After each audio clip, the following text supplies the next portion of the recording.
Alhamdulillah, kita bersyukur kepada Allah Subhanahu wa taala kerana pada malam ini kita dapat sekali lagi berkumpul di rumah Allah untuk sama-sama menimba ilmu. Sebagaimana yang kita sedia maklum, datang saja ke majlis ilmu ini ada beberapa kelebihan yang dikurniakan oleh Allah Subhanahu wa taala kepada kita. Benda ini sudah kita ulang banyak kali. Jadi secara ringkasnya, sesiapa yang datang ke majlis-majlis ilmu, yang pertama akan dimudahkan Allah jalan ke syurga. Dimudahkan Allah jalan ke syurga, ada hadisnya. Yang kedua, para malaikat pun suka dengan orang yang datang ke majlis ilmu. Sebab itu para malaikat dia bentangkan sayap dia menaungi orang-orang yang datang ke majlis ilmu. Dan selain itu, para malaikat ini juga mendoakan keampunan kepada kita sampailah habis majlis ini.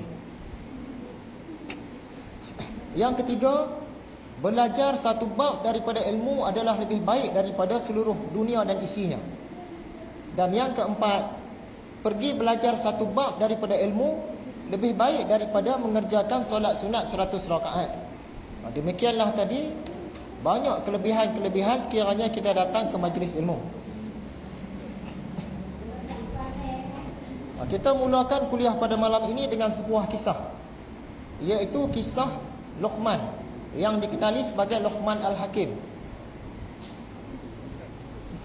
Suatu ketika Luqman dia pergi ke pasar dengan anak dia. Luqman dia bawa seekor himar, ataupun setengah riwayat kata seekor bagal. Himar ni ialah keldai, sementara bakal ialah kacukan antara keldai dengan kuda. Kuda bagi kahwin dengan keldai dapat bakal. Jadi salah satulah antara himar ataupun bakal. Mula-mula itu Luqman dia naik atas himar tadi. Dia naik, anak dia ikut dari belakang. Perbuatan mereka ini jadi tumpuan orang ramai. Beberapa orang yang ada di pasar tu kata, apalah teruknya bapak dia tu. Bapak dia naik kenderaan, anak dia biar berjalan kaki. Tak patut sungguh bapak dia. Bila terdengar cerita macam itu, Luqman pun dia turun. Dia turun daripada kenderaan tadi, daripada himar yang seekor tadi, dia bagi anak dia pula naik. Kemudian berjalanlah di pasar tu. Dengar pula orang cakap, apalah teruknya anak tu. Dia tak kesian kat bapak dia. Dia naik kenderaan, dia biar bapak dia berjalan kaki. Memang tak patut anak ni. Dah dengar macam itu, Luqman pun dia pun naik sekali. Dia naik atas himar, anak dia pun ada atas himar. Dua orang tunggang satu himar, satu keldai. Datang pula orang cakap, dah teruknya mereka berdua tu.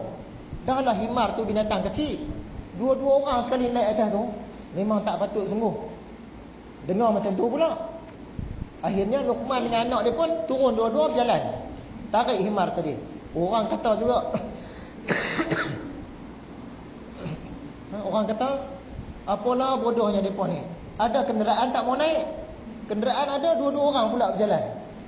Jadi bila sampai di rumah, Luqman Al-Hakim pun bagi tahu kepada anak dia, nak, sebenarnya dalam hidup kita ni, kita buat baik pun orang kata, buat jahat pun orang kata. Jadi pengajarannya, kita buatlah baik, orang kata pun biarlah. Tak boleh nak ikut cakap orang sangat. Kalau kita asyik nak ikut, nak penuhi kehendak orang, lama kelamaan kita akan binasa diri. Kita rajin datang ke surau pun orang kata juga. Kita tak rajin datang pun orang kata juga. Sama aja. Kita ajak orang datang sembahyang ke surau pun orang kata juga. Kita tak ajak orang pun, apa dia tu tak ajak orang langsung pergi surau, kena kata juga. Sama aja. Kita pakai jubah serban pun orang kutuk juga. Kita pakai pakaian dalam saja pun jalan orang kutuk juga. Jadi kesimpulan dia, kita buat baik pun memang akan ada orang kata, kita buat jahat pun akan ada orang kata juga. Sama aja. Jadi kita buat baiklah, biarlah orang nak kata apa pun. Kenapa malam ini kita mula dengan kisah Luqman? Sebab nanti Imam Ghazali dia ada petik kata-kata Luqman Al-Hakim. Sebab itu kita mula dengan kisah Luqman. Cuma saya nak bagi tahu pada tuan-puan, Kisah Luqman tadi tu memang popular. Kisah Luqman dengan anak dia dengan keldai memang popular. Cuma setakat hari ini saya cuba cari sandaran yang kukuh, sandaran yang baik belum jumpa lagi. Dia ni cerita dari mulut ke mulut, cerita riwayat. Ya. Sekalipun cerita ni mungkin tak betul, tapi pengajaran dia bagus. Kita ambil pengajarannya. Hadirin yang dirahmati Allah sekalian. Sekarang kita imbas sedikit pelajaran dalam kuliah yang lalu. Antaranya kita telah melihat kelebihan hadir ke majlis ilmu. Yang ni memang kita ulang setiap kali lah. Kemudian soalan-soalan yang sepatutnya kita sudah boleh jawab. Ada 10 soalan. Apakah maksud Ihya Ulumuddin? Siapakah pengarang kitab Ihya Ulumuddin? Apakah gelaran kepada pengarangnya itu?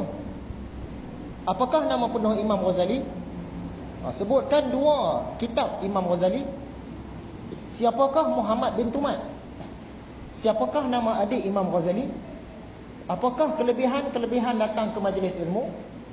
Ada berapa jenis pujian? Dan akhirnya, ada berapa bahagian kitab Ihya? Ya? Hadirin yang setiap kali datang, dia boleh jawab lah. Sebab semua ada dalam nota.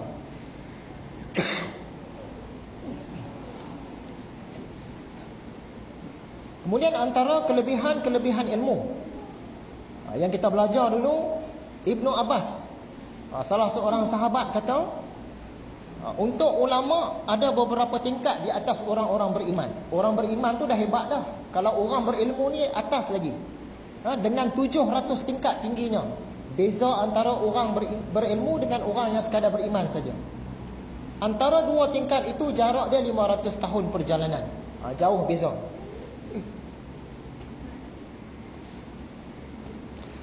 Kemudian kita ada bercerita tentang kisah Nabi Sulaiman. Nabi Sulaiman dengan semut.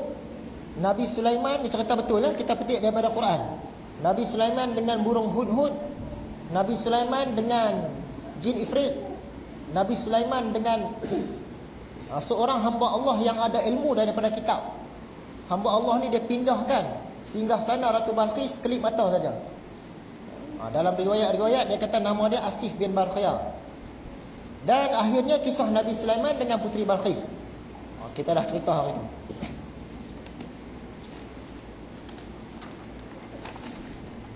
Seterusnya, satu ayat Quran yang biasanya digunakan oleh para pendekar, oleh para pengubat, para perawat, iaitu ayat Quran tentang Nabi Sulaiman juga. Innahu min Sulaiman wa innahu bismillahirrahmanirrahim alla ta'lu alayya wa'tuni muslimin. Ayat-ayat ni popular lah. Sebenarnya ini surat Nabi Sulaiman. Puteri Balqis dia buka surat tu, dia kata surat ni datang daripada Nabi Sulaiman. Isi dia apa? Dengan nama Allah yang Maha Pemurah lagi Maha Penyayang. Itu isi dia.